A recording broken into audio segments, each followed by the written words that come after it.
Picture this. It's the early 1980s, and thousands of people are chasing this incredible dream deep into the Oregon desert. Their plan? To build a utopia from scratch, a city called Rajneeshpuram. But that dream, man, it curdled into an absolute nightmare of paranoia, armed conflict, and, believe it or not, the largest bioterror attack in American history. So that's the big question, isn't it?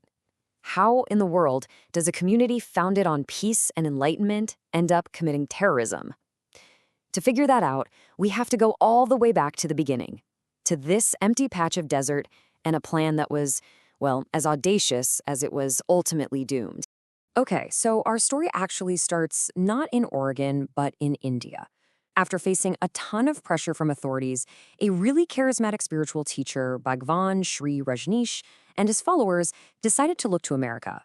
But their goal wasn't just to move. It was to build an entire city from the ground up, a totally self-sufficient paradise for thousands, completely free from the judgment of the outside world. And they did not think small. In 1981, they dropped nearly $6 million on a place called the Big Muddy Ranch. We're talking 64,281 acres of remote Oregon land. To put that into perspective, that is more than 1.5 times the size of Washington, D.C. This wasn't just going to be a commune, it was going to be the foundation for a whole new society. And the speed they moved at was just breathtaking. In just 3 years, this empty ranch became a fully functioning city for up to 7,000 people. I mean, it had its own fire and police departments, restaurants, shopping malls, a public bus system. They even built a 4,200-foot airstrip and had their own zip code. They literally built a modern city right out of the dust. But, you can't just drop a brand new city of this size into the middle of rural Oregon and expect everyone to be cool with it. The arrival of thousands of these red-clad followers, they were called sannyasins, really set the stage for an intense culture clash, one that would quickly spiral from paradise into pure paranoia. So you had these two totally different worlds on a collision course. On one side, you had the Rajneeshis, who really saw themselves as pioneers, building this self-governed spiritual haven. And on the other, you had the locals, especially in the tiny little town of Antelope nearby, who saw a secretive cult that was violating land use laws and threatening their whole way of life. The battle for control was on.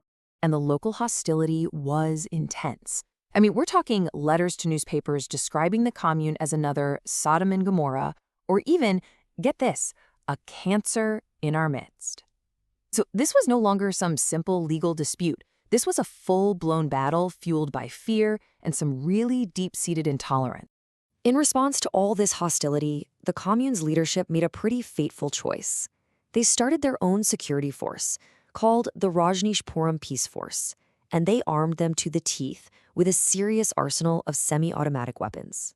The culture clash had just escalated into an armed standoff.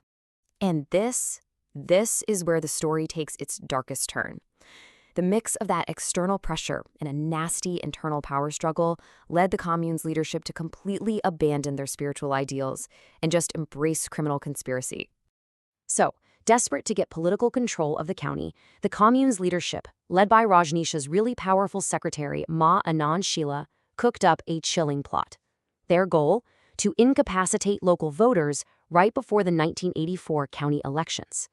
Their weapon of choice was salmonella bacteria, which they planned to spread through the salad bars of 10 different local restaurants.